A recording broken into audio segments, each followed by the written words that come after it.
Now I want to look at Milton Friedman and the Chicago School. Milton Friedman, of course, is famous, former president of the American Economics Association, Nobel Prize winner, wrote best-selling books, Capitalism and Freedom and Free to Choose, the latter of which was turned into a popular television series. They approach the question by using an empirical methodology. That is, for them, it's about testing the power of theories. So they approach it by presenting hypotheses. We predict that X will result in Y. So, for example, if you increase the minimum wage, the result of that will be that lower skilled workers will find it more difficult to find employment. And you can test that with empirical evidence. Why do they think government should be limited?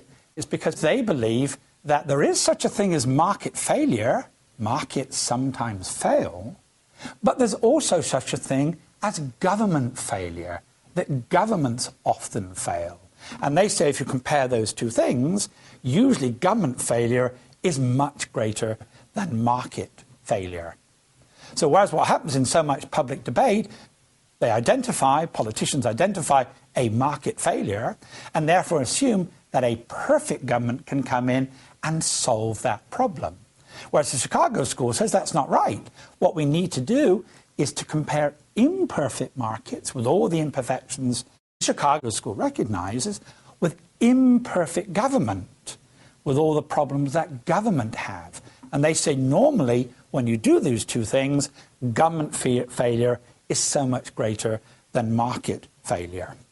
So what there is a gap between the intentions of policymakers and the actual results and consequences of what they advocate. Sometimes, for example, policies lead to the opposite to that of which was intended, perverse incentives. For example, the idea of rent control is to provide more opportunities for poorer people to provide housing. But by reducing the price of rental property, what you actually do is reduce the supply of rental property, actually makes it more difficult for poor people to find housing. It has the opposite effect to what's intended. Then there are many other government policies which might actually achieve the goals, the positive intended consequences of policies, but it ignores the negative unintended consequences of those policies. So, for example, raising the minimum wage, there are some people who benefit from that. They get a higher income because of it. But it ignores the negative unintended consequences. That is, larger numbers of people can't get jobs at all. And so we need to compare both the positive consequences, which were intended, and the negative unintended consequences. And the Chicago School argues that normally the negative unintended consequences are greater than the positive intended ones. But it's an empirical question. We have to examine what the evidence say. And why is there this gap between intentions and consequences? They argue it's because policymakers fail to take into account the importance of self-interest in explaining people's behavior. They ignore human nature. What should be the role of government according to the Chicago School? Well, Milton Friedman identifies four main areas of government responsibility. First of all, to protect us from our enemies, both internal and external enemies. We need a military to provide us for defence against our foreign enemies. We need a police force that the government provides to protect us from our internal enemies, such as criminals. Secondly, government should provide the administration of justice in order to achieve peaceful reconciliation of conflict. Inevitably, if you live in a society with other people, we will come into conflict with each other. We would disagree about certain things. That's a contract, what the meaning of a contract is. Well, one possible way of resolving any sort of conflict is easy. We could beat up with the other person. Presumably, though, we don't want to live in a society where every time there's a disagreement, we try and have a physical fight with the other person.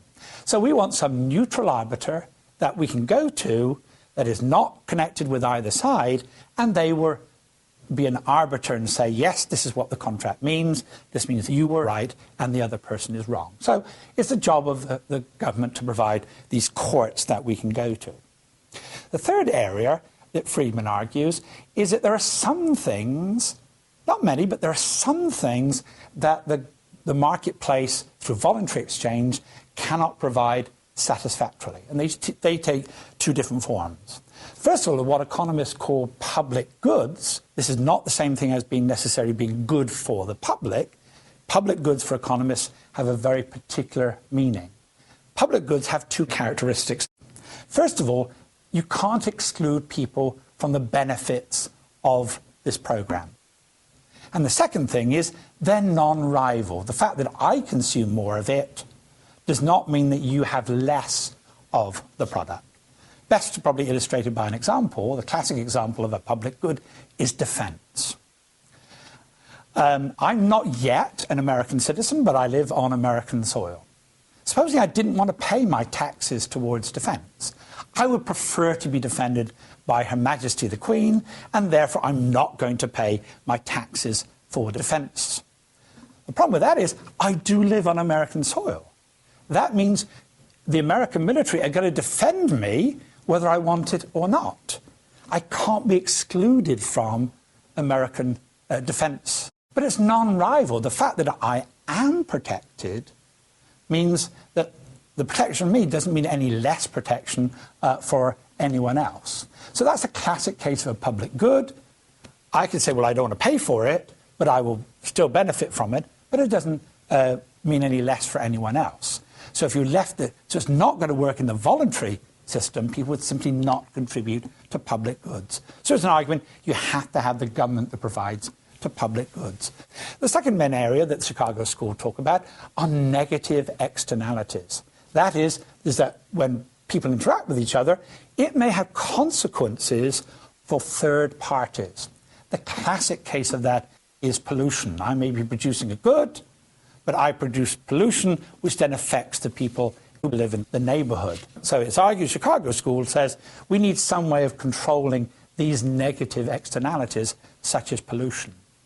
More controversially, Friedman argues that the poor are a negative externality. That is, that we don't want to live in a society where we walk down the streets where there are people begging and starving on the streets. So he argues it's a negative externality to live in a world where there's lots of poor people, and therefore he justifies as dealing with a negative externality some form of social safety net. And the fourth area, he says, the government needs to act, is protect the irresponsible, those that we assume are not capable of looking after themselves. Classic case of that, of course, are children. We assume they're not in a position to make decisions for themselves. Normally we can allow parents to make their decisions, but we have to keep an eye. Not all adults treat children properly. And then we assume that there are some people who are mentally incapable of making decisions on their behalf. The government has to make sure that their interests are protected. So Friedman is very clear these are the four areas that government should be active in or necessary to carry out. They're important, but they're still significantly limited.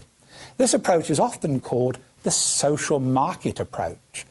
Friedman believes that what the government had these responsibilities, but as far as possible, they should use market mechanisms to achieve these ends. So, for example, it is a responsibility of government to make sure that every child is educated. But that does not mean that government has to provide the schools. Government, for example, could give vouchers or some form of school choice, private schools, but parents can choose whichever school they want to go to. So government has a social responsibility. It doesn't necessarily have to directly provide what those social responsibilities are.